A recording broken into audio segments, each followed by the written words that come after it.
bi ñuy tàmbali désormais à ce voyage musical qu'on vous propose tous les samedis à partir de à 18h tey nag dañoo tànn Omar Pène def ko suñu artiste du week-end raison pour laquelle on démarre ce numéro avec Pape Doudou alors Pape Doudou ki ñu tànn tey mooy Omar Pène un monument ci musique sénégalaise koo xam ne mënuñoo wax musique sénégalaise en général ba mu jeex te duñ ko ci boole ci parcours bu rafet bi nga xam ne am na ko ci continue toujours même ce soir il sera en spectacle ci Payotte fa lay joxe tey benn spectacle je viens d'avoir cette nouvelle tout de suite.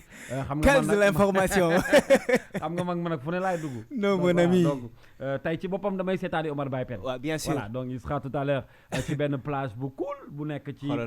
fële ca centre BCEAO bu voilà nga dem déglu Omar Pène. qui va te rappeler de beaux souvenirs. yoo xam ne mën na laa gunge toute la soirée. waaye ñun avant loolu dañuy tàmbali ak Omar Pène mi nga xam ne. jot nañu sax xam kañ la juddu. ak Pape Doudou mais également.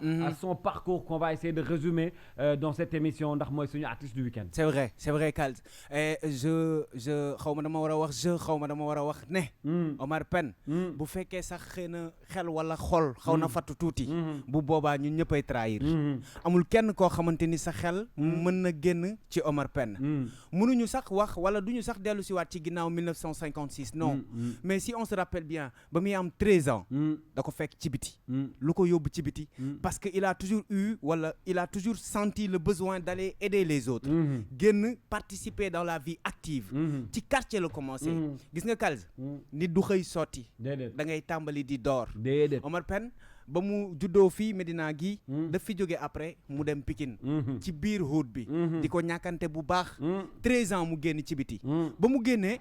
tiitalul waa këram wala moom ci wàllu boppam moom Omar xawul woon a am njàqare ndax waa koñ ba ñëpp ko bëggoon lu tax parce qu'il avait une vie active mu ngi ci la sensibilisation des jeunes mu ngi ci jàppale ASC bi nekk ci koñam pour ñu mën a jël coupe bi ren nawetaan mu ngi ci participer pour bu ëllëgee xëy na équipe boobu noonu muy suuxat loolu la ñuy woowee participer au développement local taxaw ci biir wala communautaire taxaw ci biir koñam ñëpp yaakaar ni xëy na grand bi footballeur lay nekk parce que da ko bëggoon ba pare xawoon na cee am tuuti xam-xam mënoon na ko waaye ndekete boobu am na leneen lu làqatu ci suuf lu ñuy wax baat ñu koy wax talent lu ñuy wax mën a way sa belle voix ah oui quand on l'a découvert c'était peut-être dans les environs de 1975 kan moo doon wut waykat Baylo Diagne il voulait un artiste dans le groupe Cadre Orchestra muy wut ku ko fa wayal parce qu'il n'avait plus de lead vocal ndeysaan mu dal ci Omar Pène bàyyi mu jóg waaw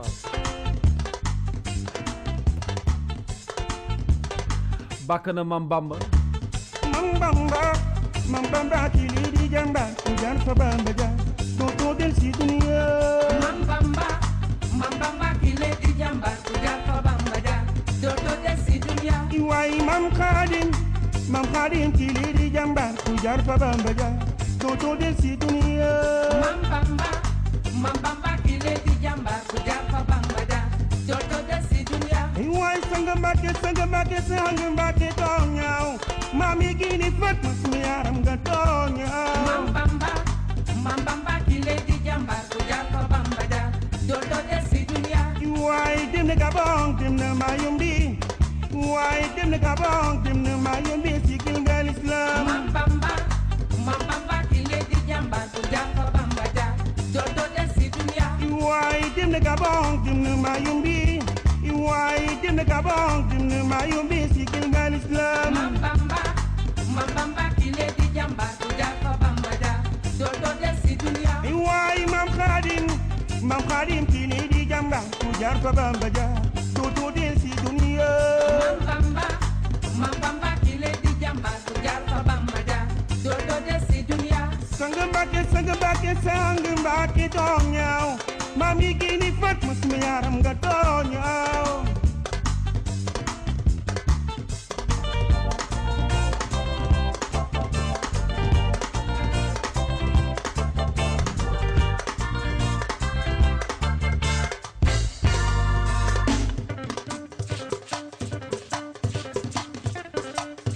Bamba ni Bamba moo di bàyyu Sëriñ Mustafa Mbàkke Bamba di bàyyu Sëriñ Fallu Mbàkke Bamba moo di bàyyu Sëriñ Abdou Lahad Mbàkke Bamba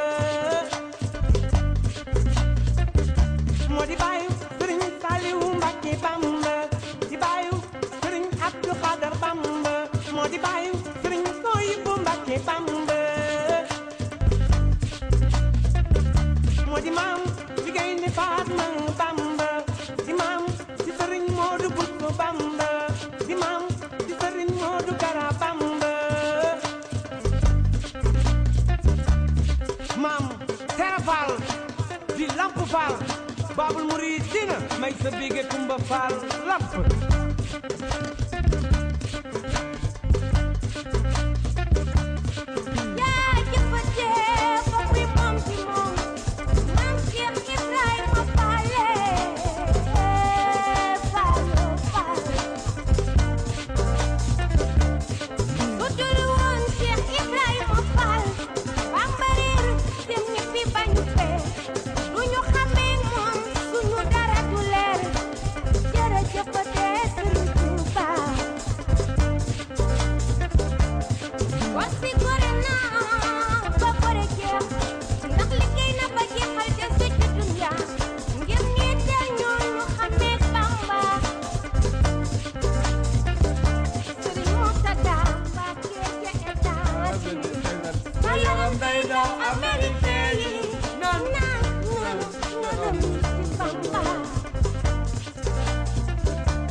mer bi tiye parasol bi tiim ko nga xam ni àdduna mën na doxi Bamba jaalu laay di jaaleen di jaalu laay di jaalu laay di jaalu laay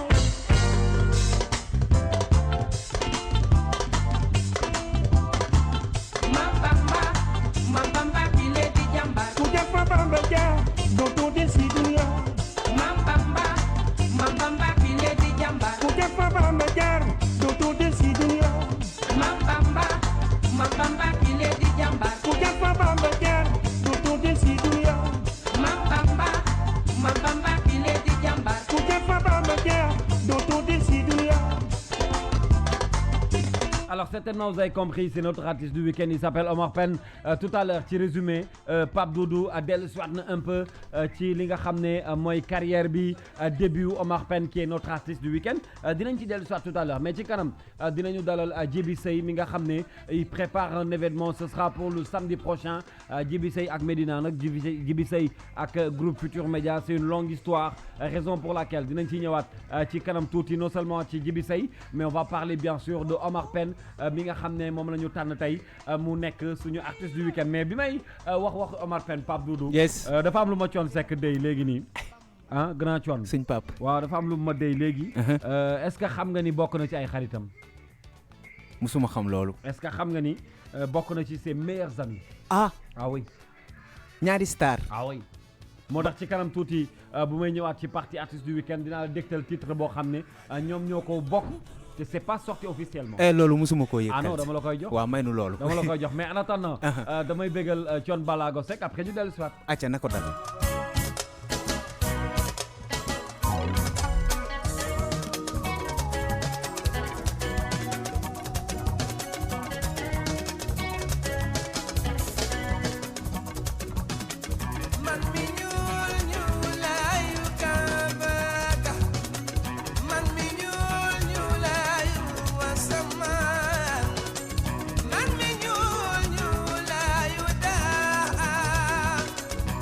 Mata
Fatou Ibrahima Sarr. mooy kan. doomu ndeyu Bijou Seck je te comprends. et pam. góoru nam si Thiaw. doxal. Thiaw. ndeysaan. Thiaw l'italiano. lakkal. Thiaw. Thiaw. ndeysaan. Thiaw l'italiano. Bagni bagni ranta fay. parce que caaw bi dama ci am ay bës. est-ce que xam nga ni Italie da ngay xëy di dégg caaw ba ngoon. Thiaw may la li Thiaw. ku la nuyu ne la caaw. Thiaw bye bye. moom caaw moom nuyoo bi rek. ndeysaan je me rappelle boo yeggee benn ville bu ñu naan Milan. ah ca centre ville bi ñu koy wax Milano Cantarare. Milano Central. Cantalare. xanaa looloy Milan Central. merci beaucoup. da nga dégg. voilà njëkk a wàcc ci Italie. ndeysaan. voilà njëkk a yàgg ci Italie. ndeysaan. yor sama sac xaw ma fu ma jëm. ñu ne ma taxawal nii xaar bus bi. mi ngi mel ni may xaar Dakar dem dëkk bi fii wala tata bi rek. xam nga tumuraanke dafa gaaw. waaw. doon simple citoyen.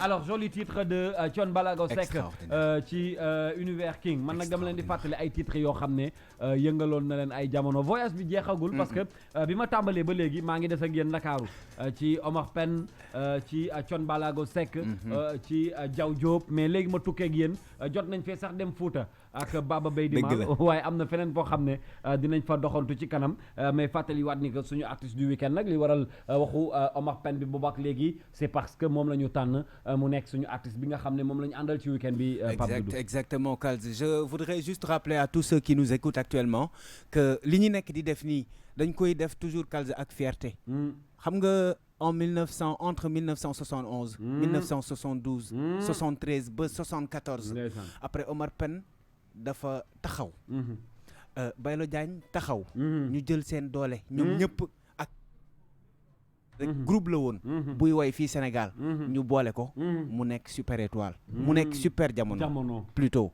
loolu ci la collaboration Ismaël Lo ak père Omar Pène commencé am. Ça a daté pendant 9 ans. Donc collaboré nañ ci benn loolu c'est avant les années 80. D'accord. Pour te dire que ne rek juste que gis nga tey jii gars yi fi nekk yëpp di toj. muy sunu papa yi. ils ont d'abord accepté d'être ensemble. jàngalante seen biir. loolu la Omar Pène andi ak Ismaël Lo. mais gis nga ba ñu duggee dans les années 80 jàpp 90. après nag affaire bi dafa leer. après père. avant ça 89 gis nga Youssou Ndour ba muy fël en 76 au niveau international foofu la sama papa Omar Pène mi tamit commencé fël moom it au niveau international xam nga lu ko waral parce que dafa jël mbalax boole ko ak jazz ak folk mu nekk musique boo xamante ni c'est perceptible dans toutes les frontières du monde Omar Pène laa lay tegal ñun ñu ngi toujours ci King Univers. Collaboration bi nga xam ne tudd naa ko sànq ci diggante Omar Pène ak Thione Ballago Seck mu xaw laa bett c'était en live.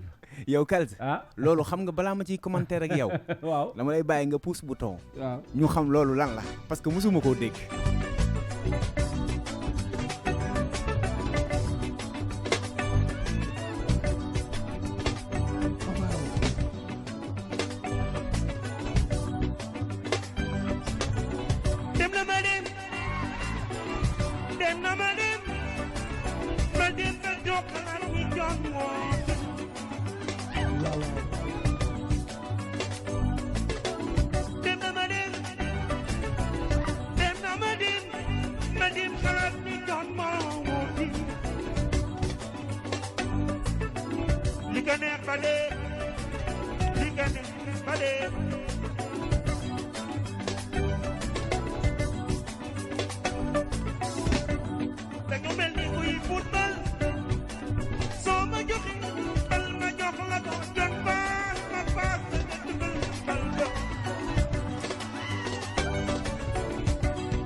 étudiant la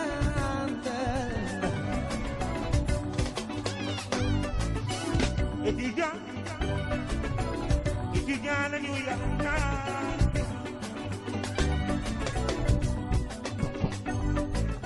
suba ngoon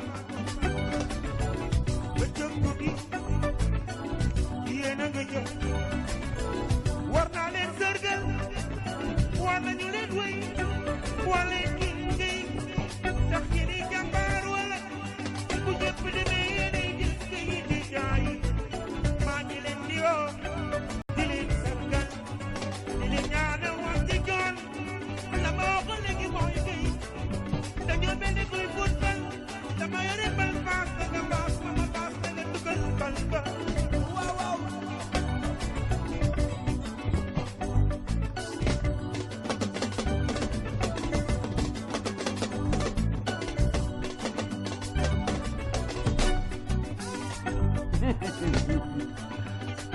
ndeysaan Adama Njaay yaa ñu waatal suñu waa xam nga Papa Doudou daf may jommal ma koy jaaxal moom li ma ko dégtal nii te xamu ko woon lim ma wax te xaw ma ko moo ëpp musuma koo xam ni waaye li nga ma wax te yëgu ma ko bëri na de mais Kaz waaw je voulais pas parler sur ce son mais c'est que li ngay dégg nii te ñu ciy wax étudiants yi ci suuf père il a beaucoup changé la vie des étudiants jox na leen espoir bu baax a baax man même je me rappelle de gis nga yaa ngi gis vidéo boobu ñu daan seetaan ba ñu nekkee booy nga xamante ni bu gars yi dañuy wane ay dàll yuy ay nit ñuy dox mais seen tànk yi rek la ñuy wane biir université tu te rappelles ouais c'est la génération actuelle ñoo fi toog tey tey réew ñooy mi kilifa yi waaw ah waay te bu ñu tegoo ci piste nañ ko gërëmee père pen mii waaw ku leen ñaax la waaw wax dëgg yàlla je voulais le mentionner dedans c'est important aca titre bi ñu leen doon dégtal c'était Omar Pène ak Thione Ballago Seck en live titre baa ngi tudd à xale dinañ ci dellu soit largement mais alors bi ma leen koy tàmbali di leen ko wax xam naa ni gëmu leen ko woon waaye bu ñu tegee fii suñu tànk dañuy tëbb ba feneen je voyage un peu avec vous collaborer avec Sénégal ak beneen dëkk mais je reste toujours en Afrique une façon de vous rappeler toujours ce titre bi nga xam ne vraiment marqué na l'histoire parce que ci la marqué également carrière internationale et il est à moi. Mon univers, notre univers sur King FM avec Kals.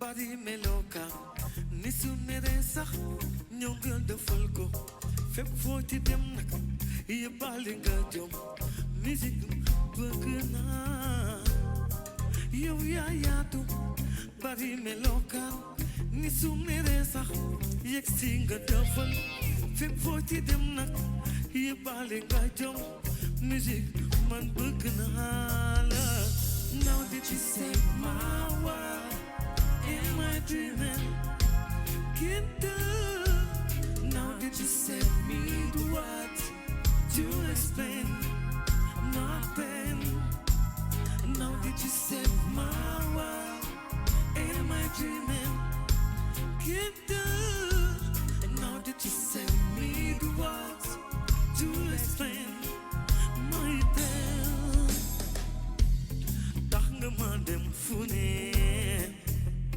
tax nga ma xam lu ne tax nga ma gis ku nekk yow yaay musique tax nga ñi ngi may darajaal ñi di ma gis di jooy ñi ngi may tàccu sax musique bëgg naa la now that you set my world in my dreaming can't do now that you set me the words to explain my pain now that you set my world in my dreaming can't do now that you set me the words to explain my pain.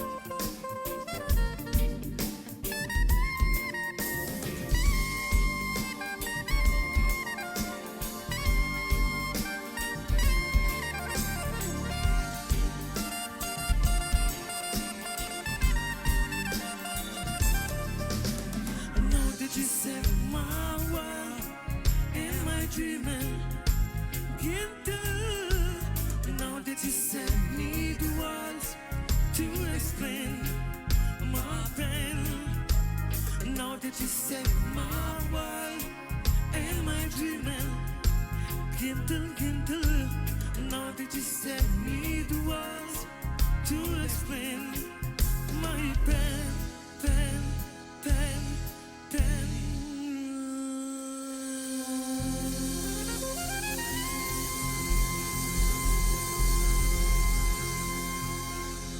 King de 18h à 20h sur King FM. lu ma sa xewi na murit gën a gëm na sëriñ Et Kals. ay waaja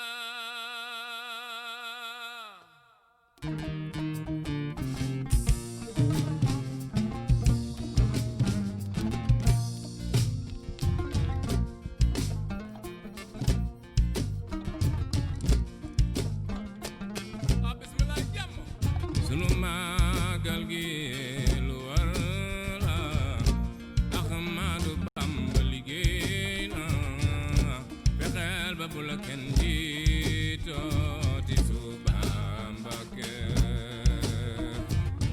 Cheikh Rafa la demoon sa dem ak kenn Bamba moo demoon sa dem sa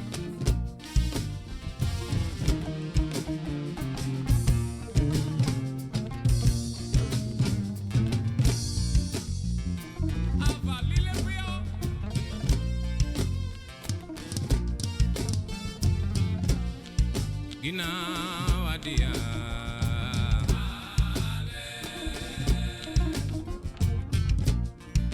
lu ma sa xewi na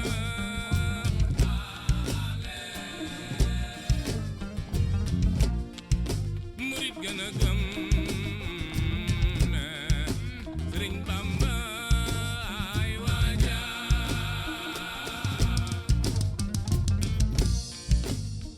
sunu magal gi lu war la ci ñun murid ndimbal la Ahmadu Bamba liggéey na fexeel ba bu la kenn jiitoo di Tuuba Mbàkke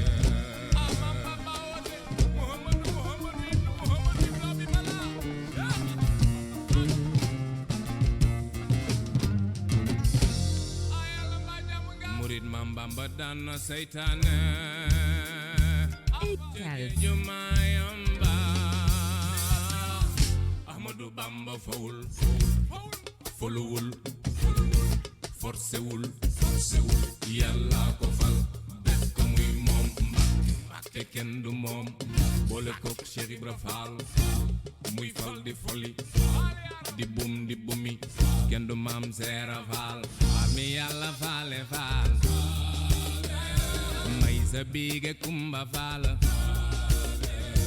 faal mi Yàlla faale faal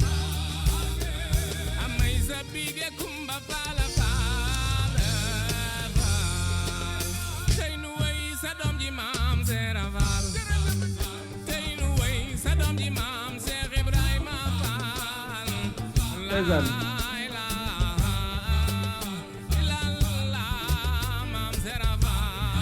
Aïcha hymne bango Carlo D, son dernier single en date. réew mi kenn déggatul leneen lu dul Baye Fall. gis nga bu doon duma ndeysaan nga man sa morom duma ndeysaan yow dootal duma bay wut ko mën a duma un message ci woy woo xam ne nag Carlo D moo leen ko jagleel démb ak léegi ñu ngi leen koy jox ci première radio digitale bu Sénégal yéen a ngi may wax depuis sànq ci Facebook bi naka ngeen mën a def pour mën a am titre Carlo D bi dem leen ci chaîne YouTube bu Carlo c'est déjà disponible en attendant ngeen di am li nga xam ne moom moo di la vidéo officielle de ce titre bi mu jagleel képp koo xam ne sénégalais nga te bëgg yoonu Xaadimu Rasuul wax naa leen ko c'est un hymne boo xam ne fu waay mënti toll mën nga koo jëfandikoo ngir waajal safar gi nga xam ne dinañ ko dégmal très prochainement ñun nag ñi la ñu tàmbalee ginnaaw Masalikul Jinaan dañuy woy ak yéen ak titre Carlo D bi ñu dégluwaat te dellu si.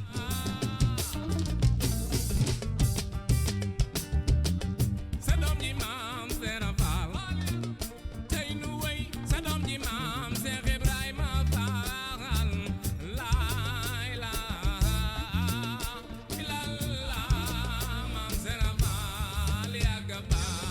ndeysaan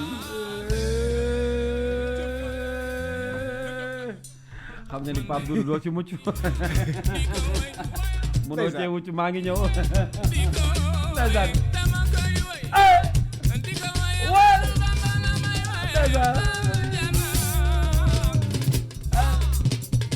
ndeysaan ndeysaan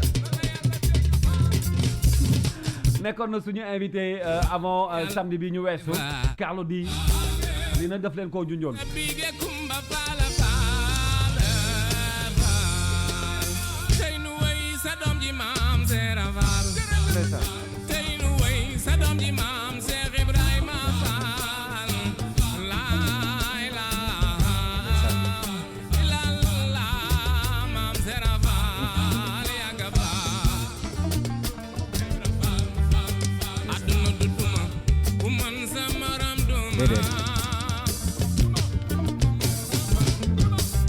gis nga bu doon duma ku man sa maram duma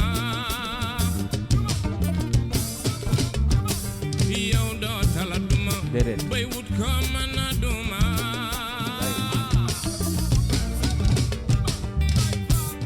arek regele mbaxanay ndong Pape Doudou xamoon nga ni doo mucc ci woy wi j'étais parti parce que gis naa ne yéen ñëpp dem ngeen départ ngeen yàgg na wallaay li Pape Cheikh di dof ci woy wi yëpp yéen a ko gën a dof dafa xaw a laal tuuti ba ma koy déglu léegi nii sama xel Pape Cheikh moom départ na yàgg na non Pape c'est un fan de Carlou D moom musique bu neex da koy faj mais ba may déglu léegi sound bi sama xel dafa ñëw tuuti ci ginnaaw ci sound bi nga tegoon sànq mooy Bamba bu Omar Pène bi xaw ma ndax quand j'écoutais tout de suite le son là dafa ma yóbbuwaat carrément ci mélodie bi dafa ma yóbbu foofu tellement que c'était encore boy yi yëpp boo xoolee ñoom Carlou D may naan boy yi boo xoolee ñoom Carlou D la nouvelle génération là que tu vois xoola grand yi dañoo nan lañ koy wax dañoo yëbb ci kaw boy yi da nga koy sentir ci musique di ko dégg ci seeni texte ci seeni ay lyrics magnifique xam nga Baye Fall bi kenn werenteetul ay mbiram déedéet dafa leer moom ay mbiram daanaka kenn waxatu dafa midiwee ay mbiram léegi nag xam nga maa ko tegoon léegi ba mu jeex ma am sañ-sañu tegaat ko tegaatal waaw comme dañuy sant rek tegal ñu sant nañ ko tegaat bëggewaat ci démb ànd ak yéen ba ci kanam et puis maa ngi ñëwaat ci artiste du week-end jeexalu ñëw ak yéen Omar Pène waaye réécouter ce titre de Carlou D yóbbalu màggal gàngoog di leen ko dégtal ci la première radio digitale bu Sénégal animateurs yi nag bu ngeen mënee jël leen voilà bu ngeen mënee jël titre Carlou bi jël leen parce que boo ko tegul daanaka àndoog jamono c'est officiel on écoute ce titre on écoute encore une fois Carlou ñaari yoon et puis ñu dellu si waat ok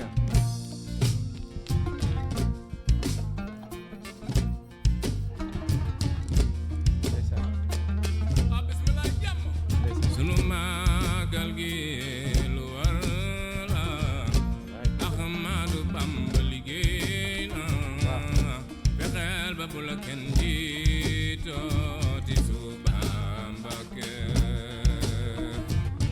Cheikh Rafal ak moom sa dem ak Bamba moom moom sa dem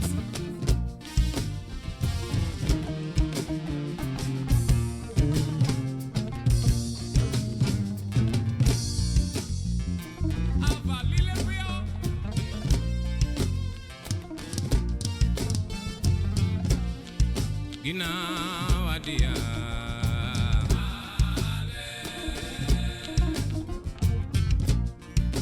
lu ma sa xew xewi na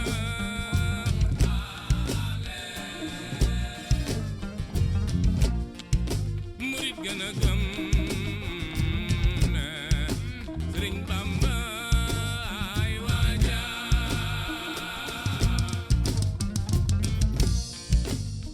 sunu magal gi lu war la ci ñun murit ndimbal la Ahmadu Bamba liggéey na fexeel ba bu la kenn jiitoo di Tuuba Mbàkke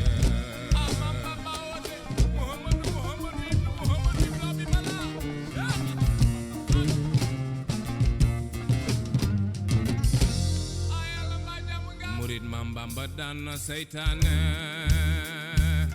jege ju Mayumba Ahmadu Bamba fawul foluwul forcewul Yàlla ko fal def ko muy moom Mbàkke kenn du moom boole kook Cheikh Ibra Fall muy fal di folli di bumi kenn du maam seera faal faal mi yàlla faale faal may sa biige kumba faal faal mi yàlla faale faal may sa biige kumba faal faal faal tey nu way sa doom ji maam seera faal tey nu way sa doom ji maam Seex Ibrahima faal laay la maam seera faal yàgga faal àdduna du duma ku mën sa morom duma gis nga bu doon duma ku mën sa morom duma yow doo tala duma bay wut ko mën a duma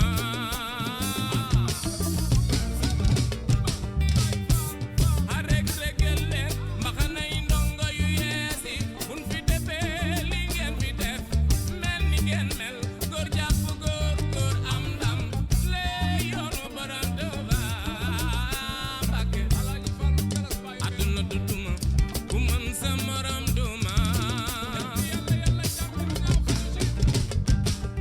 gis nga bu doon duma ku mën sa morom duma yow doo tala duma bay wut ko mën a duma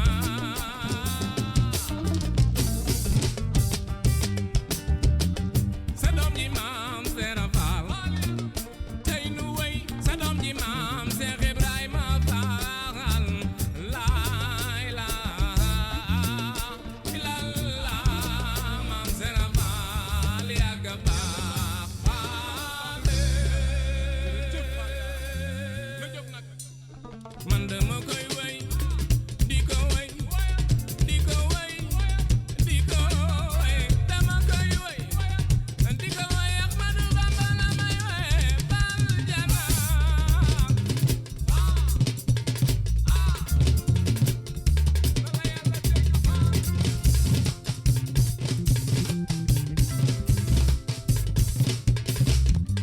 ñun sunu maama daan seytaane géeju Mayumba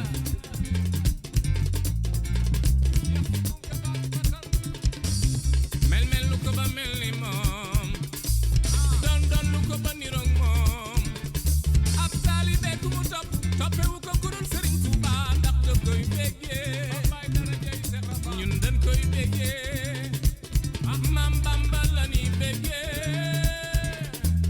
dañ koy béggee Maam Bamba la ni béggee bal jana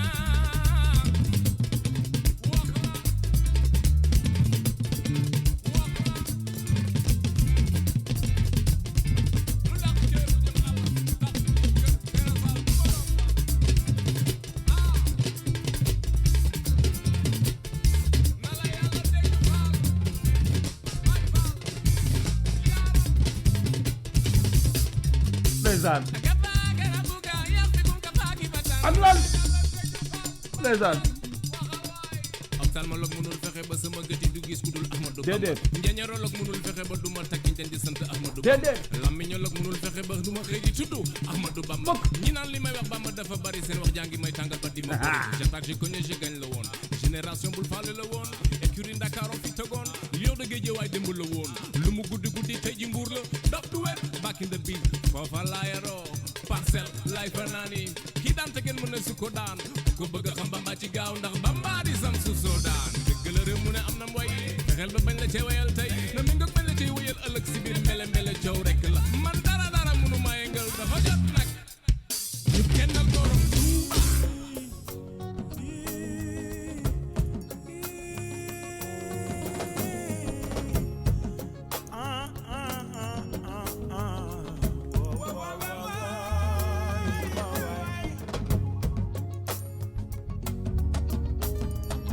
tey jii laa door di way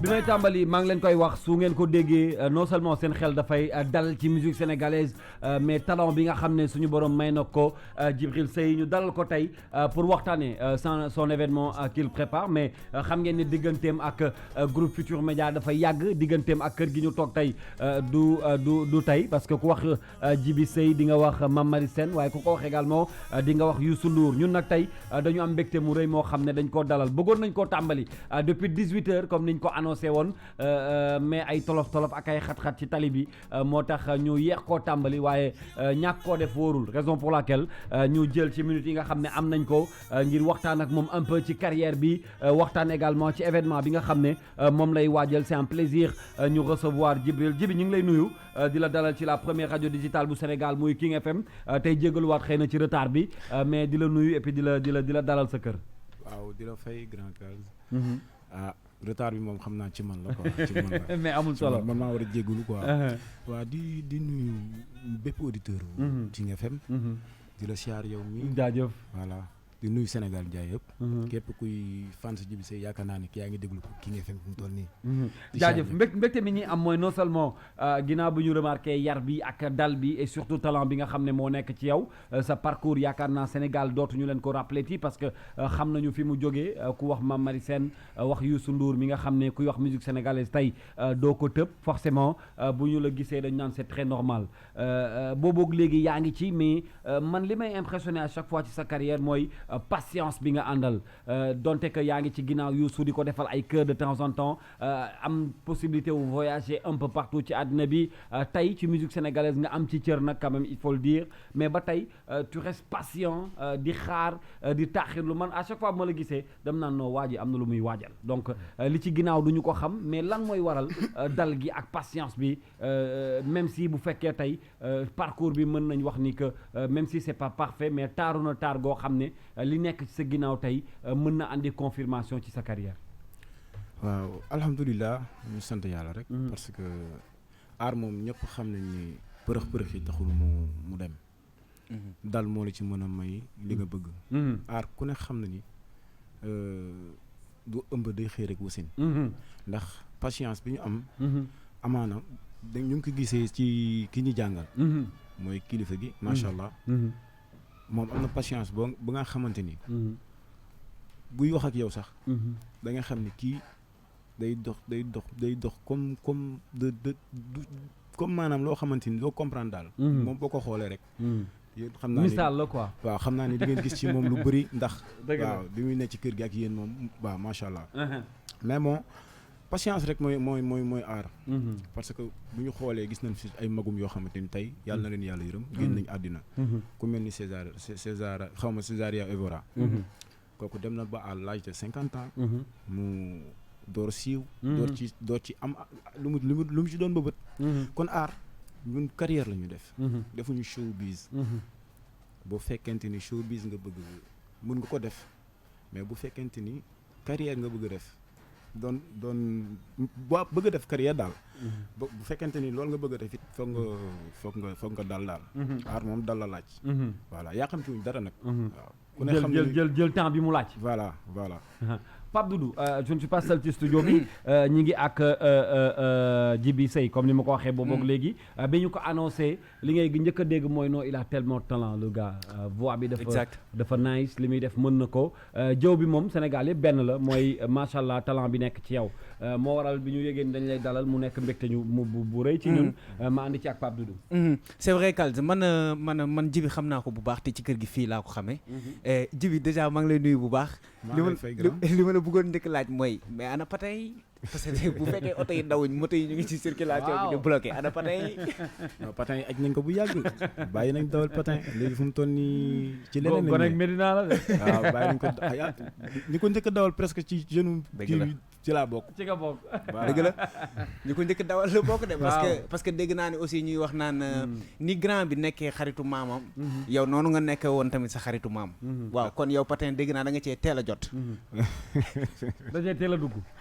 waaw ñun moom def ko ñun moom ku ne xam na ni ñun moom suñu maam ñëpp la bëgg. dëgg la macha allah bépp kuy sëtam ba ci sëtaatam dafa bëgg njaboot moom dafa bëggoon njaboot noonu la mel moom naturellement voilà moo taxoon mu nekk suñu xarit ndeysaan ñun dañ daan toog sax fajar ñu tëdd nelaw ba yeewu soit bu ñu naajee yeewu moo ñëw xëpp ñu ndox ñu yeewu pour mën a julli ñun lu bari tey buñ ko amee ci grâce à elle macha allah est-ce que looloo tax nga tàmbalee ci moom ci titre bi nga xam ne moom nga ko dippee sénégalais yëpp ràññee la ci man de ku ne xam na ni nit balaa ngay def jiitaleel fa nga jógee ba pare dëgg la amuñu lu dul moom te ku ne xam na ni wóolëree maam Dabax la ndax ñoom ñaar waaw doon nañ diisoo macha allah lu bari voilà kon suñu demee bay tàmbali man de yaakaar naa ni sama kilifa laa njëkkee mi mari seen gaaw la mi nga xamante ni tey ginnaaw yàlla li ñu am ci way ci moom lañ ko jëlee dëgg la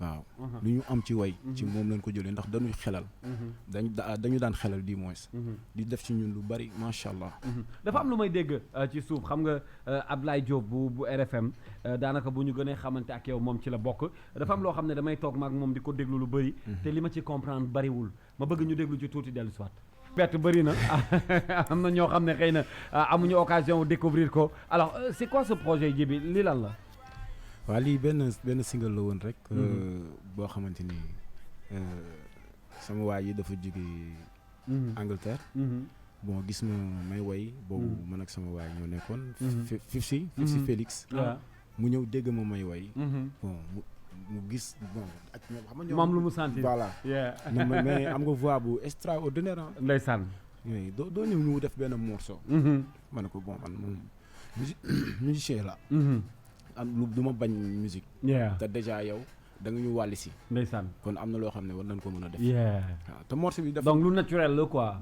même pas une heure de temps ñu defar ko même pas une heure de temps man du ma yàgg ci studio macha allah man li ma ci jàng ci track bi Pape Doudou mooy touche internationale bi ma yëg ci baat bi exactement ak qui montre également que c'est un artiste complet que mën nañ ko xaar ci yeneen registre yoo xam ne du ci mbalax biñ koy dégg mais c'est vrai Kals parce que bon léegi sound bi nii nga teg nii man je te dis la vérité maa ngi koy soog a dégg et c'est magnifique mais c'est là où aussi vient le paradoxe un peu ak Djiby parce que Djiby bu fekkee da nga toog nga déglu musique am wala nga déglu baatam il est extraordinaire mais man sur le plan représentatif bu fekkul tey jii du waa këru Djiby du Bouba Ndour wala bu ñu waxulee Youssou Ndour on peut pas citer Djiby exactement ci benn affaire bu concret parce que man je vois des El Hadj Keita à la Médina je vois des jeunes partout yoo xamante ni dañuy woyee fu nekk da nga leen dégg fu ne lu tax mu làqatu ci lu tax Djiby moom on n'arrive pas à l'avoir comme on voit les autres lan la qu'est-ce qui se passe bon alhamdulilah sant yàlla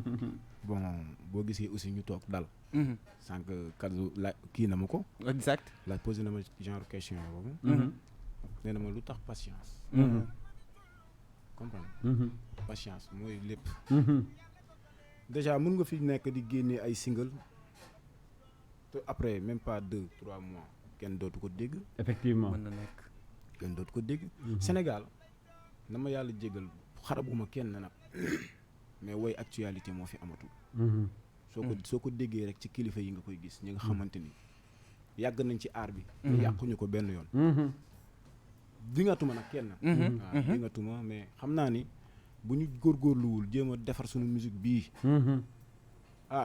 dina doy waar torop il faut que ñu am patience boobu nag am na benn magu kilifa bu wax lu am solo semaine passée que li nga wax nii lay confirmer thème la ñu déggatul ci musique sénégalaise c'est-à-dire que dafa mel ni ku ci ne tendance ngay topp mais toppatoo thème yi alors que musique à la base thème bi daf ci am solo muy message bi mais Kals doguma la gis nga boo gisee artistes yi di dem di jouer au niveau d'international tubaab doful gis nga mën na déglu way jàmbur même bu déggul li nit ki di way ci kii bi ci son bi day dem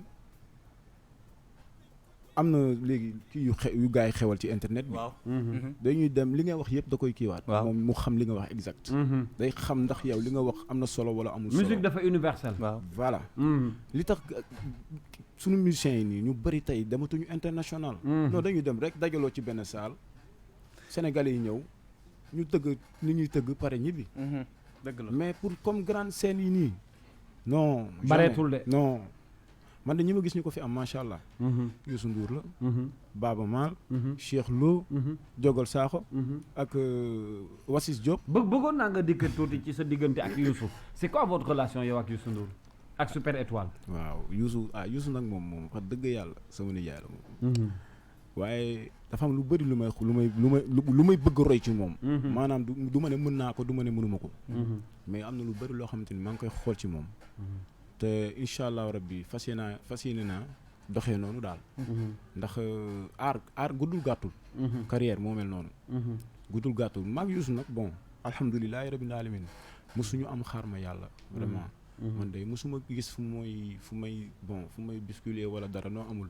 moom lenn mi ngi ci moom macha allah caractère am macha allah. moom waaw am na fulla ak fulla boo xamante ni. bu la xoolee sax da ngay rus. est-ce que comprendre nga. maa lay fil am na caractère boo xamante ni bu la xoolee sax da ngay rus da ngay sëgg. Youssou pour nga xool ko ni jaxaran. dafa lu jafe ngay wax nii. est-ce que comprendre lu jafe ngay wax nii. pour nga jàkkaarloog moom nii di wax. non lu jafe Pape Doudou lu jafe la lay wax. waaye xam nga ci dara. man su may wax ak moom damay sëgg ah. kilifa la wallaahi ndeysaan dëgg la damay sëgg. dëgg la waaw moom macha allah. bëgg na nit. respecté na nit. waaw ñëpp la faale. waaw ku la safoo ko nag faale ko. dëgg la dëgg la kon mën nañu xaar mbir bés yow ak moom. incha allah war na mën a ne. war na mën a nekk. dafa am loo xam ne dama la ci bëggoon bégal tuuti. waaw parce que xam naa ne su ma la ko joxee sa xol dina sedd. waaw et puis ñu dellu si waat. d'accord.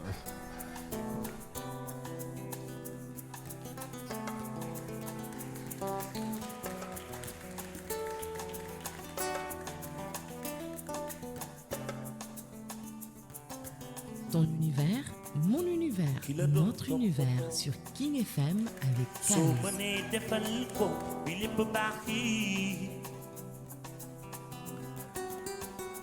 yow laa doon gis bi ma sonn yaa ma doon dig bi ma réeli dëgg gërëm naa la Fatima la nëbbatuma la ma fi la doon toppatoo soo mënee defal ko bi lépp baax yi yow laa doon gis bi ma sonn yaa ma doon dig bi ma nii dëgg gërëm naa la fàttewuma la nëbbatuma la man la seen doom jee fàttewuma la nëbbatuma la man la seen doom jee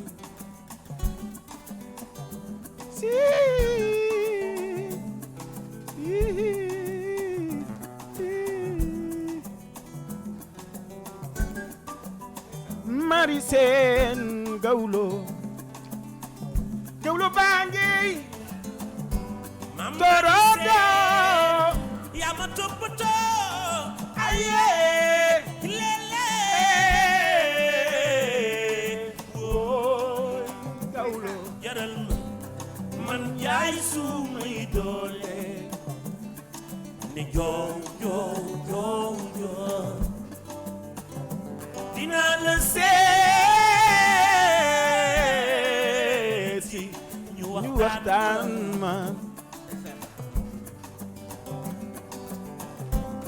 mari seen gawlo la maam Ngoone Yaasin Maara yaayam soo mënee defal ko bi lépp baax yi yow laa doon gis ba ma sonne yaa ma doon digal bi ma réer dëgg gërëm naa la fàttewuma la nëbbatuma la man la seen doom jee fàttewuma la nëbbatuma la man la seen doom jee maam Ngoone Yaasin Maar ak Birahim Yaasin maam si bana pipi dee soppanaat leen si baba pepe sa baba kusili wooy kila doon toppatoo su mu ni defal ko yow laa doon gis ki la doon toppatoo soo mënee defal ko yow laa doon gis ndeysaan mari seen maawo wuu gawlo bee loo ci teg ma jël loo ci teg ma jël ils sont quand même nombreux à nous écouter ci suñu page Facebook bi maa ngi jot ay messages yu bëri yoo xam ne ñi ngi maanaam mais Djiby Seye lu tax mu toog ba heure bi doo ko ñëw mais bon dañuy xam ni dafa nekk ci événement bu muy waajal également ñun ñu koy xaar Saraba lañ koy defee un spectacle boo xam ne Médina ak Ndakaaru Njaay ñëpp a koy waajal maa ngi fàttaliku at boo xam ne Douta Seck nga ñu woowoon mais de yaakaar naa ni ren ñi ngi waajal wala cette fois-ci Saraba mais am na leen loo xam ne for naa ko également il paraît que yaa ngi liggéey ci benn man nag li may for ci weewu bëy dafa bëri voilà dégg naa ni yaa ngi ci benn album international boo xam ne yaa ngi ciy liggéey bëgg naa nga dellu ci loolu parce que day rejoindre sama question ci titre bi ñu doon découvrir sànq li ngay waajal lan la waaw ñu ngi waaj nag ñu ngi waaj dégg naa am na benn album international boo nekk de maa ngi liggéey daal maa ngi liggéey di làqatu mais wax ma rek ndax Sénégal bu ñëpp xamee foo jëm doo yegg de waaw doo sax yegg moo tax boo gisee mooy sànq li nga doon wax ndeysaan gëj a gis beeg lépp dëgg la waaw loolu kese la dëgg la ndeysaan dañuy bëgg suñu fans yi di leen bëggal bu ñu sañoon chaque jour ñu gis ñu mais mooy li ñuy wax toujours rek daal patience boobu noonu dëgg la faa mu am voilà di làqatu di tëju di liggéey di waajal macha allah d'accord lan moo xew le 5 octobre waaw incha allah rabbi le 5 octobre ñu ngi waaj Saraba mooy sama anniversaire groupe macha allah waaw xew-xew la di ko waaj nag waaj bu rëy nag macha allah waaw fas yéene naa ci woo ñëpp woo Sénégal njaay gépp fu waay toll woo ci kilifa yi surtout Youssou maa ngi woo sama nijaay Youssou Ndour moom déjà moom si parrain la bokk voilà dégg naa guddi gi tuddee nañ ko ñu bëri tuddee naa ko Ahmadou Bamba Fall maire de Médina voilà Ndeye Seynabou Ndour Birane Ndour tamit Birane mi ngi ci biir voilà ndax moom c'est mon cousin voilà maman soxna sax mi ngi ci biir li ñuy def nii incha allah dinañ ko def semaine prochaine RFM beneen waxtaan boo xam ne dinañ ko séq parce que bëgg naa maakew ñu ñuy laalee fii ñu laalee ko RFM parce que auditeurs non seulement doyaluñu mais spectacle bi ñuy xaar incha allah rabbi le 5 octobre bëgg naa ñu dellu si tuuti parce que un artiste qui est derrière Youssou Ndour di ko këral ànd ak Super Étoile quand même buy jouer en live c'est un spectacle à découvrir lan la ñu mën a xaar en termes de spectacle Saraba on sait que salle bu fermé la mais man lan lañ fa mën a xaar ci spectacle en tout cas li ma denc moom macha allah am naa morceau yu bëri yoo xamante ni kenn mës ko dégg ndeysaan mais dama koy jouer live pour nit ñi xam li ci waykat yi la nga denc ak lu ci waykat yi ndax dañoo macha allah ndeysaan am na différence bu bëri nag parce que ñëpp yemuñu waaw mais li ma denc moom macha allah naa ko génne yu bees tàq. d'accord les tickets sont déjà disponibles. voilà yéen ñi nga xam ne bëgg ngeen a fekkee spectacle bi ma leen di fàttali ni que tickets yi c'est déjà disponible samedi bii lay doon Saraba pour fêter également anniversaire du groupe bu Djibril Seye waa Médina est-ce que mën nañu am au moins benn contact. wala benn numéro mais xam nga sama groupe nu mu tudd. Super Étoile New Look. ah non. mais Djiby dafa. mais lu waral loolu. voilà maanaam boo bëggee toppi say tànk nijaay. dëgg la ca lan di man. voilà xam nga tey. kon li ngay def nëbboo ci dara. mukk. ndeysaan. looy def di ko nëbb. dafay mel ni day nuru ni leneen la daal. waaw. mais lépp nañ ko wane rek. donc ñeme nañ ko. bu baax a baax alors ji bi bu may xool ce qui se passe ci musique sénégalaise. sànq Pape Doudou xaw na ko cof tuuti. mooy génération bu bees bi Médina. nekk au cœur de la musique sénégalaise. c'est-à-dire que tey bu ñuy wax musique sénégalaise boo ci sempee ki nga xam ne moo tax ñuy wax mu Youssou Ndour mi bokk Médina. tey am na génération bu baax a baax boo xam ne ñi ngi ñëw muy mbalax bi di hip hop bi di beneen style musique. mais surtout musique bi en général tey booy toog di am seetlu sànq xaw nga ko laal tuuti. que thèmes yi manqué nañu. mais la musique sénégalaise en général ndax am nga ci gis-gis ak lecture ci ni muy doxee. waaye gis naa ci lu bari y a beaucoup de changements aussi. ndax booy xool tey musique tey. léegi booy maytuñu benn instrument mu nooy non waxuma pour sax pour dingat kenn. mais dëgg la dañuy waxtaan. xoola maytuñu benn instrument. parce que dañuy ñëw ñoom dañuy bëgg a profité rënjax diw après point léegi diw moomu ñëw di la baatare bañuñu sax kenn maye xaalisam kenn baatare mais léegi man déggatuma musique quoi sincèrement déggatuma ko déggatuma kenn nag mais bu ma bëggee déglu musique moom Youssou Ndour laay déglu Omar Pène Baaba Maal Cheikh Lo Wassis Diop point foofu ngay déggee sa bopp. non mais parce que ñooñu dañoo xam musique. mais pour yow lan moo waral loolu. booy nangatuñ liggéey nangatuñ job. waaw gis nga way dafa war a am sens. musique bi mooy tax li ngay wax am sens mooy tax mu neex nit ñi di ko déglu. waaw léegi boo waxul li nga xamante ni am na njëriñ. wax loo xamante ni dama yàlla jégal sabotage rek la xale yi di ko dégg yaakaar ni. kii lu am solo lay wax te fekk waxu fa lenn. mais bu fekkee ok man d'accord naa ci logique bi ngay wax nii mais comme tey jii da nga jubal tey jii di jëm ci benn événement boo xamante ni c'est pour bientôt. bon spectacle ngay def. ku mel ni man dama ciy xaar ay invité. bu baax a baax xam nga ñu war a ñëw participer ak yow ci sa bés boobu. mais est-ce que donc yow tu es prêt est-ce que tu vas inviter la nouvelle génération là wala yow. bien sûr. donc si tu me tey jii par exemple soo may wax naan ma par exemple yow déggatoo musique comme ni nga ko bëgg di déggee. ci nouvelle génération am na boy yoo xam ne aussi maa ngi leen di déglu. waaw parce que seen way daf may neex. comme El Hadj Keita moom macha allah. il est bien il est bien moom. et puis dafa sax yàgg ci. dëgg la ak yow mii wata bombata yow mii. yaa ngi wax lu yàgg depuis 2003. laay voilà man même Pape Baye dama koy du question la li ñu dëkk. mais dama koy déglu. il est bien parce que musique moom it. dafa et puis moom day lépp lay way. d'accord question bi nekk ci sa bopp sénégalais yëpp mooy à quand l'album de Djiby Seye. ay jamono déggoon nañ fi sa collaboration avec Bouba Ndour.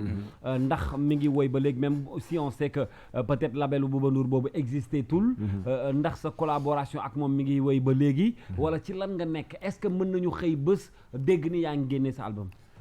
maag Bouba moom ñu ngi liggéey ba léegi waaw ñu ngi liggéey ba léegi ndax parfois ñu dajee studio wu mu woo ma studio ne ma kaay ñu def benn morceau bi presque booy xool single li ma jotagum def yëpp moo ko def teewul fan yee temps yi passé naroon nañ def benn affaire bu bees sax mais bon par contre am fi yenn nit yu wàññeeku nii xam nga suñu mbokk artiste xam nga doo mën a def it da nga koy xaw a kii mais bon yàlla dogal na aussi ñu ngi job ba léegi ñu ngi job alhamdulilah dara ñaawul waaw dara ñaawul lii yéen a ko defoon waaw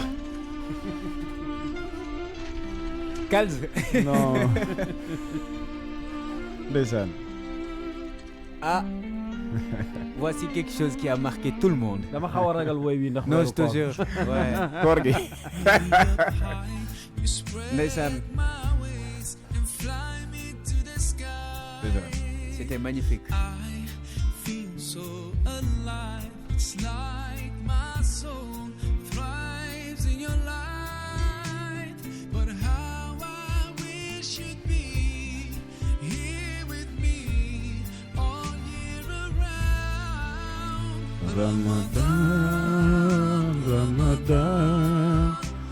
Ramadan ya Habib Ramadan laytaka dawmal kharim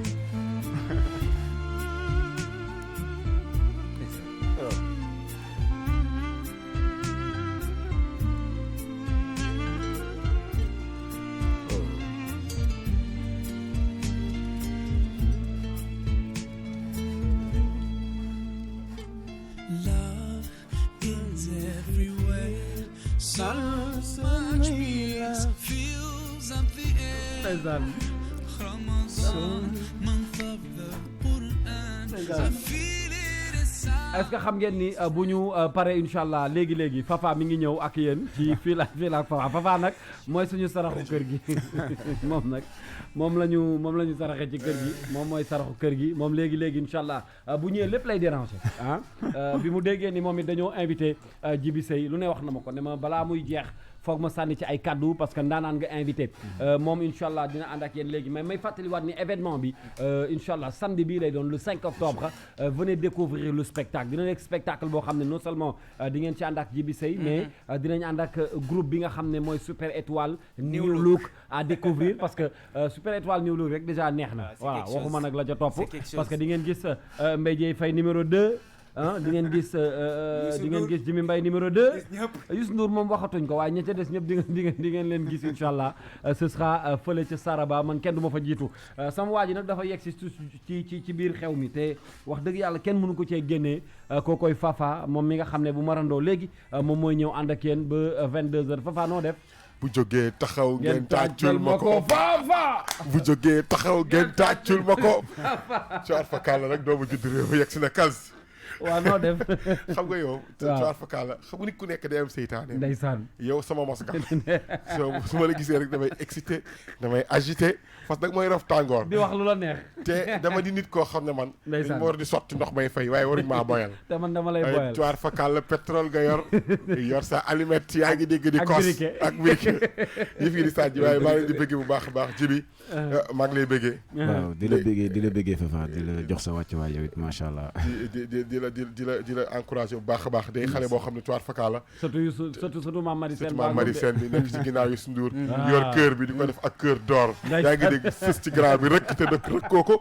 te reculé woon waaw tarkal na ci yoon rek nga ko teg nee naa ko il est le seul homme qui crée par sa seule présence le sens de l'harmonie ci yoon la ko teg waaw Fafa kañ nga déggee nii tubaab may def sama yëf je suis jeune je m'exerce je suis jeune Papa man dama lay invité incha allah le 5 octobre dañuy dem Saraba ndax bëgg naa balaa jibee yegg ci kaw scène bi ñu yëngal Thior Fakala le 5 octobre incha allah sama anniversaire xarit la sax Sophie comme mu baax mi tarkal kon ñun fa lañ koy féete incha allah le 5 octobre Saraba waaw maa la ko giñal balaa ngaa yëg dinaa doxal bu jógee taxaw ngeen tàccul ma ko xam nga dama changé version bi waaw bi may soog a commencé télévision di ngay doog a door boobu miinu ma boobu dama géere damay ñëw toog ci plateau yi naan bu jógee taxaw ngeen tàccul ma ko Fafa léegi nag ma changé ko bi ma defee 3 mois 4 mois ngéwél gi commencé maa dugg animation yi commencé ñu ma dëpp version bi naan bu jógee taxaw ngeen tàccul ma ko Fafa mais Djiby merci beaucoup Fafa kontaan naa trop kontaan naa trop rejoindre la ki studio bi parce que dama gis heure ma ñëwee rek yegg si nii la may def comme day kontaan day bëgg partager ak man ay moments yu néew te loolu tamit ça me fait plaisir parce que chaque jour dama je ne sais de le dire quoi su ma fekkee kal si studio bi damay kontaan parce que simili bu ndaw bi ñuy partagé man ak moom dafa am lu may yokk chaque jour parce que ku xam kal ci animation xam ne c'est pas n'importe qui quelqu'un la yaa ngi dégg c'est grand yaa ngi dégg c'est maestro ci animation sénégalaise fonk ma su ma ñëwee mu jox ma sama wàccuwaay lu mu gàtt mu jàngal ma ñaari baat ni ñu koy waxee su ma toogee xam nu may animé wala ni may waxee loolu dama la ciy remercier bu baax a baax a baax di jox sa wàccuwaay dundal ba say may di baax ci kaw nga jëm ku ko nangu ci kaw nga jëm ku ko nanguwul ci kaw nga jëm kon ci kaw nee naa nul n'est plus aveugle que celui qui se brûle sous le soleil et avoue qu'il n'a ni vu sans rayon et ni senti sa chaleur ca kaw nga jëm waaw ngelaw lu gëlëm la Djiby je t'aime très fort mon frère au 5 Saraba je t'aime kon dee ko nodd ba le 5 bu soobee yàlla kookoy Fafa lii nag lay demee ak ñun donc Djiby yaa ko teewe kookoy Fafa incha allah dina ànd ak ñun léegi ci kanam daanaka waxtu yu mat na sëkk mais Djiby ñu am mbégte bu rëy dalaloon la pour waxtaanee li nga xam ne mooy sa carrière may fàttali waat ni surtout événement bi nga xam ne ñu ngi koy waajal lii nag suite bi dinañ koy yeggali incha allah RFM semaine prochaine ak Ablaye Diop ngir gën a waxtaanee parcours bi waxtaanee événement bi parce que xew-xew la et puis Super Étoile New Look dama bëgg a gars yi ñëw découvrir ko ñun ak King FM yëpp dinañu déplacé wu ñëw fekk ci événement bi et puis dégtal ko suñu ay auditeurs lan mooy kàddu gu mujj gi et puis di am mbégte bu rëy waaw kàddu gu mujj gi mooy di gërëm ñëpp ñëpp kuy déglu King FM waaw ndax ñëpp xam na ni moo mujjee juddu waaw ëpp fi tour nag macha allah. ndeysaan waaw man moom dama koy déglu lu bari macha allah. dëgg la. waaw di gërëm Sénégal Ndiaye gépp auditeurs yi di gërëm sama doom nday Pape Doudou di gërëm Djibi Diallo mon manager. di la gërëm yow Kalz. waaw di leen wax ni incha allahu rabbi semaine prochaine googu nga wax. dañuy teel a ñëw. fajar la ñuy ñëw fajar yendu ci bunt bi ba kon jeex na di leen gërëm nag Djibi kontaan naa bu baax man dama yàgg ànd ak yow te wax dëgg yàlla pour seede Laye Diop moo tax ñu miin li ngay def. dëgg la moom amul sago ci yow. dëgg la des fois mu fekk ñu sax studio xam nga ak ponkal bi nañu mais teg leen Djibi Say teg leen wala ngeen tëj rajo bi ma ne ko ayca nañ ko teg donc moom moo tax ñu miin la xam carrière bi mais du moom rek ndax sa talent moo confirmé moom li muy wax donc ñu ngi lay béggee di béggee sama waa ji bu baax waaw Djibi Diallo moom manager voilà donc man xam nga Médina daanaka fa laa bokk donc xam naa gars yi bu baax a baax merci beaucoup ci jaar bi et puis joxante rendez-vous inchallah semaine prochaine ci RFM Pape Doudou man aussi maa ngi lay gërëm bu baax je te remercie tey bis bu njëkk bi la waaye li ñu denc moo ëpp ça va être méga extraordinaire voilà dinañu àndaat inchallah samedi prochain avec un autre artiste ak yeneen i bagages inchallah c'était un plaisir merci à tous les auditeurs et auditrices à samedi prochain inchallah mais bul fàtte le 5 ñooy ànd Saraba ak waa yeewu leen ñëpp waaw kon xew mi Saraba la inchallah jeex na jërëjëf di gërëm bu baax a baax suñu invité yooyu ñu àndaloon depuis 5